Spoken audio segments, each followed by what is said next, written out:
Oi, pessoal. Eu sou a Vitória, estudante de Ciência Política aqui na UNB, e nós estamos fazendo uma série de vídeos entrevistando o pessoal das extensões para conhecer o que cada uma delas tem feito nos últimos dias e a sua história, a história de como a extensão foi criada. Hoje nós estamos aqui com os meninos da revista Etc., o Caleb e o André. E, gente, eu gostaria que vocês começassem se apresentando. Boa noite, pessoal. Meu nome é André. Eu sou estudante aqui de graduação do Instituto de Ciência Política. Eu já estou no meu 10º semestre, pronto para formar, mas eu estou engajado nessa extensão que é nova, a revista Etc. É, e eu venho aqui para divulgar toda a trajetória até então da revista e, e todo esse processo trabalhoso que tem por trás. Caleb? Bom, eu me chamo Caleb, eu sou estudante de Ciência Política. Eu tô no 6º semestre, né? Eu era de Letras e tem um ano que eu mudei. E nessa empreitada para formar aqui na UNB e, enfim, de graduar. Ah, que legal, eu não sabia que você era de letras. Eu Você fiz, era uma- letras do quê? eu fiz um ano e meio de Letras francesas, eu era da licenciatura, né? E tem um ano e meio que eu mudei. Que legal. Entre o 3º e o 4º semestre, eu acabei optando pela mudança de curso. Legal. Eu queria que vocês contassem primeiro sobre o que é a revista Etc., a história, como começou e a que ponto ela está hoje, se vocês já estão dando, enfim, andamento na revista, porque, para quem não sabe, ela retomou agora, né? É bem recente, diferente das outras extensões que já tiveram uma história mais recente. A revista Etc. é antiga. Eu vou deixar que o Caleb explique para vocês como é que ela surgiu. Ok. A Etc., ela surgiu em meados de 2013 e 14. Quem fundou ela foi uma antiga professora aqui da UNB, do IPOL, a professora Paula Ramos Novaes. Ela fundou a revista, até onde eu sei. E a revista ela teve um primeiro volume publicado em 2013 e 14, e depois o segundo pelo professor Pablo Gomes, que era o antigo tutor do PET, né? Então ele publicou. E depois disso, por N motivos que a gente não sabe, né? A revista ela acabou ficando desativada. Acho que pelo trabalho que demanda uma produção editorial.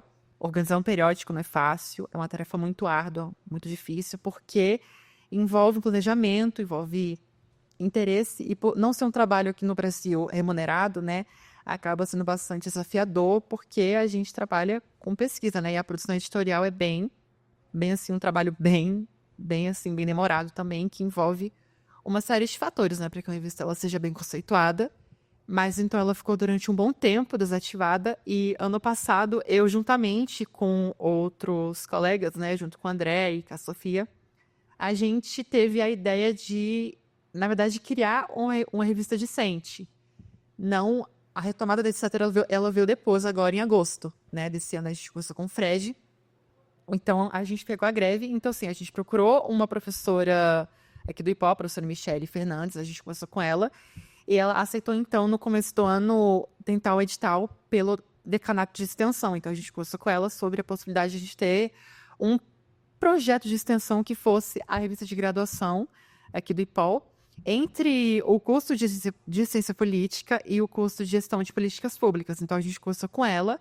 Ela, então, topou, junto com o Fred, e a gente conseguiu uma bolsa, né? Então, eu atualmente sou beneficiária de uma bolsa do decanato, né? Aí eu consegui a bolsa e a gente reuniu com os colegas e desde então a gente vem trabalhando. Então, a intenção primeiro era criar um periódico, mas a gente pegou greve, viu toda uma série de desafios, então a gente descobriu que já existia uma revista criada e a gente então veio com um processo de retomada com a etc, né? Desde agosto a gente vem, então, retomando, junto com o André e outros colegas também de POL e também do curso de EPP. Vocês têm grupo de trabalho? Tipo assim, fulaninho faz a estouração, fulaninho, você quer falar sobre... Temos sim. Isso foi organizado logo depois das primeiras articulações iniciais. Então, nós temos uma separação por vários setores, né? Nós temos uma seção de mídia social, uma seção de pareceristas na qual eu organizo, e aí que é uma dos elementos mais desafiadores desse processo. Nós também agora chegaremos à etapa de diagramação e nós vamos tentar ampliar esse escopo, mas também nós temos internamente outras divisões, como a de gestão do site, que também é desafiadora, e por enquanto nós ainda pretendemos, nós ainda nos consideramos em uma etapa de esboço. Depois disso esboçado, a gente consegue estruturar uma divisão melhor. Então, por enquanto, essa questão ainda está bem incipiente, mas ao meu ver, é comum para uma extensão que se inicia. Uhum. Eu sei que vocês têm alunos de outros cursos de graduação, né? Outro, né? Só gestão de políticas públicas, GPP. Por que que vocês foram... Essa é uma curiosidade minha pessoal. Por que que vocês quiseram fazer essa parceria com o pessoal de GPP especificamente para a revista? Na verdade, a ideia quem teve de ter uma revista entre pós-GPP foi a Sofia. Por ser um periódico que a gente iria retomar, a gente acabou vendo que os dois cursos tinham alguns pontos em comum. Primeiro, a linhagem de pesquisa, né, que tem o ramo de políticas públicas, e também as matérias que tem com o IPOL. Então, o curso de IPP é um curso noturno e que tem muitos desafios para que os discentes, né, consigam se engajar em práticas de extensão. Então, a gente acabou vendo que seria legal engajar com a linha de pesquisa e também por terem matérias em comum, como ICP, TPM. Então, a gente viu que o curso de GPP poderia ter essa ponte, né, engajar o pessoal da graduação e a gente ter as linhas de pesquisa em comum. Então, quem deu a ideia foi a Sofia e a gente acabou, então, acatando, fazer essa união entre o curso de GPP e aqui do IPOL também. Sim, inclusive, uma das coisas que é uma grande vantagem, inclusive, de sermos associados com a gestão de políticas públicas é a própria similaridade entre o conteúdo das disciplinas que envolvem as duas matérias, porque existe uma interseção, mas ela tem que ser bem trabalhada. Por exemplo, o tema do nosso primeiro dossiê foi de instituições políticas e democracia, algo que pôde abranger características dos dois cursos. Então, assim, existe uma relação de proximidade que a gente entendeu que seria maior com o curso de gestão de políticas públicas, né, com aquele departamento, e a gente está fazendo um trabalho que sempre leva em conta isso, porque tem representantes dos dois cursos. Legal. Vocês querem contar um pouco da história pessoal de vocês? Eu sei que ela está começando agora, como vocês falaram, está sendo estruturada, mas por que que vocês toparam participar dessa extensão especificamente? Bom, eu sou uma pessoa que gosto muito da academia, né, no sentido assim de me engajar com projetos. Desde que eu comecei aqui na UNB, eu sempre participei de ações de extensão, seja como alguém que organiza, ou seja como alguém que participa, né, propriamente, como ouvinte.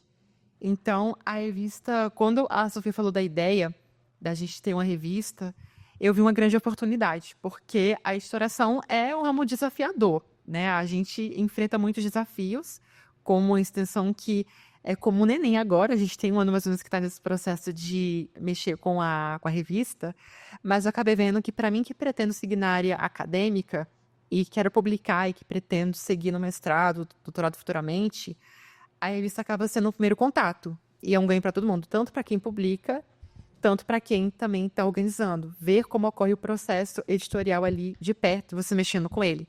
Por isso que eu acabei, então, me engajando na revista e topando participar dela. Atualmente, eu sou o coordenador acadêmico do Centro Acadêmico de Ciência Política, o CAPOL.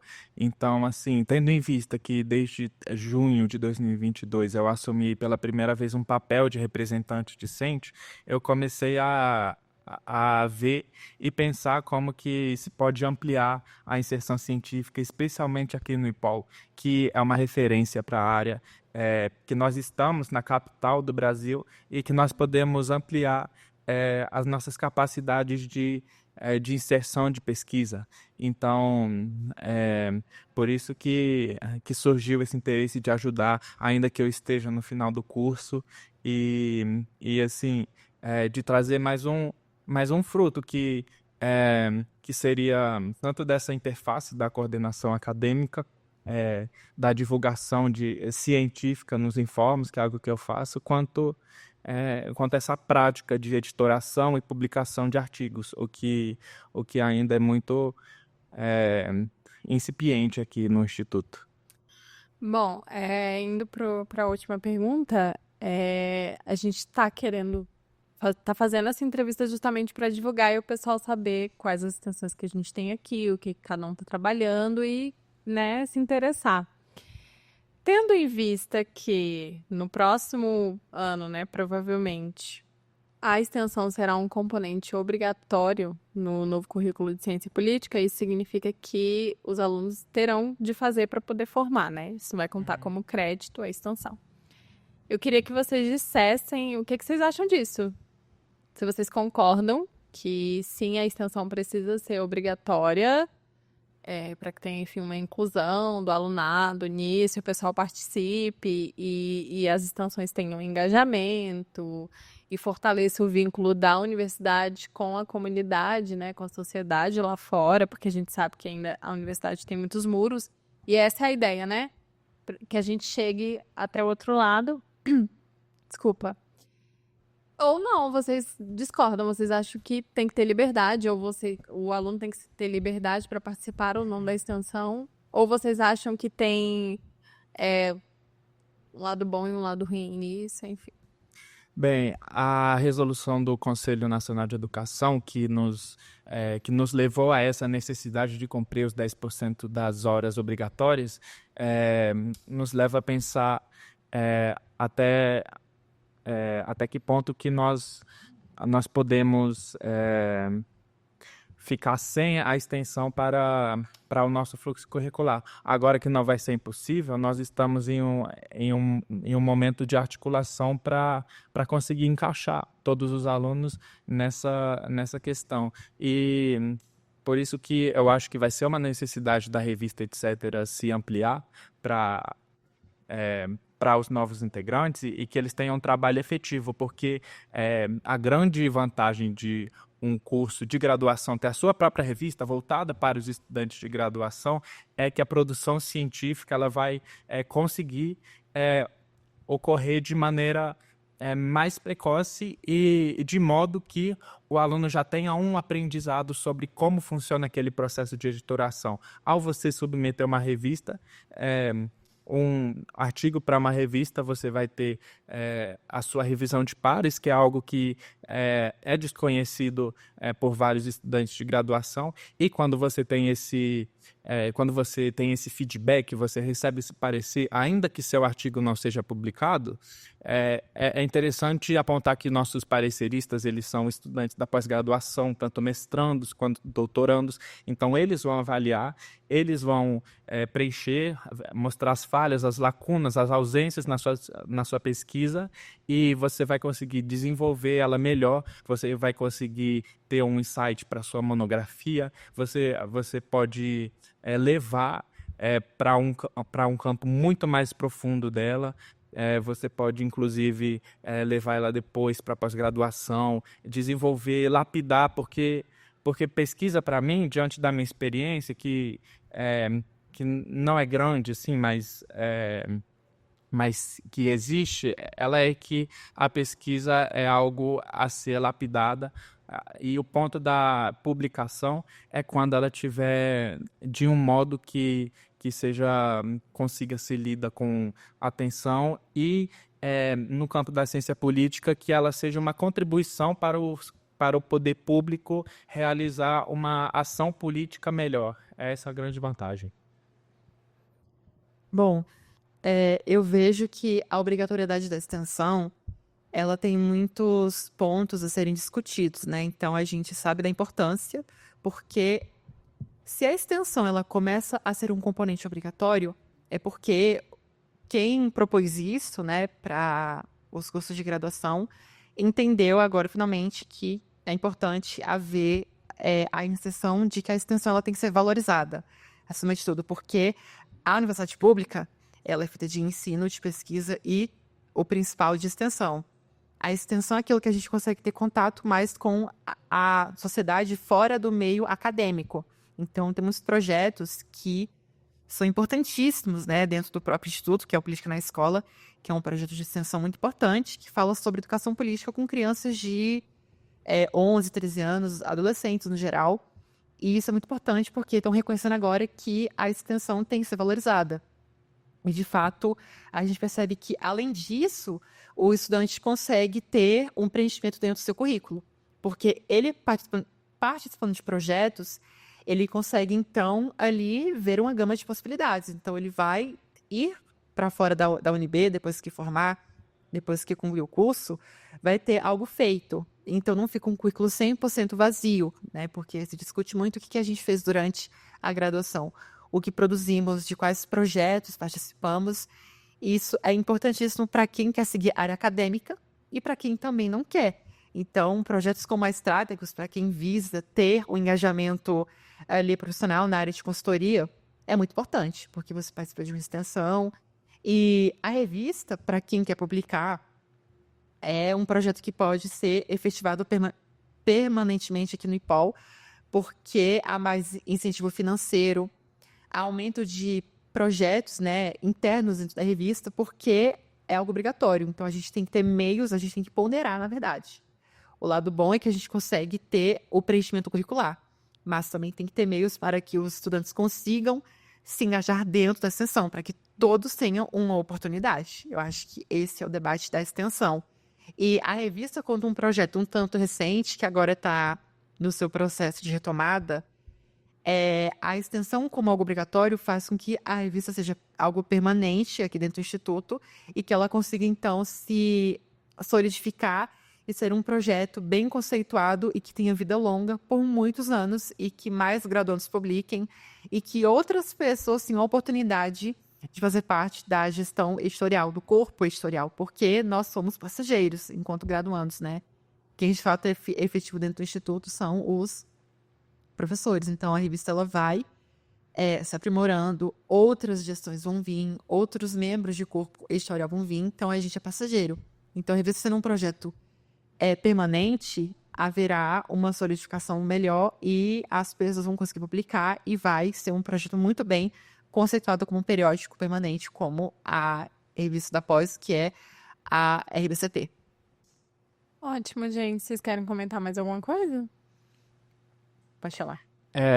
Eu queria convidar vocês que estão assistindo esse podcast a participar do nosso próximo processo seletivo e ajudar a consolidar essa estruturação do corpo editorial, que ainda apresenta lacunas, ainda não é toda permanente, é um resgate de uma proposta que foi feita muitos anos atrás, que precisa ser rebuscada, precisa ser atualizada, e nós, como editores da revista, nós entendemos que isso é uma questão de tempo, que a revista está em vias de consolidação e que, por isso, a gente dá esse convite para quem está assistindo, para quem se encaixa, até quem for da pós e queira ser parecerista, nós abrimos essas chamadas e também a ideia da revisão de pares da revista de graduação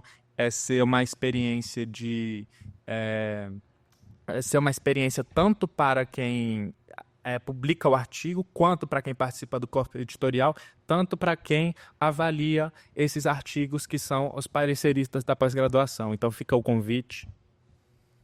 É isso aí, galera. Participem dos próximos processos seletivos, das próximas inscrições, dos próximos acolhimentos que a gente viu durante essas gravações, que existem várias formas de entrada nas extensões.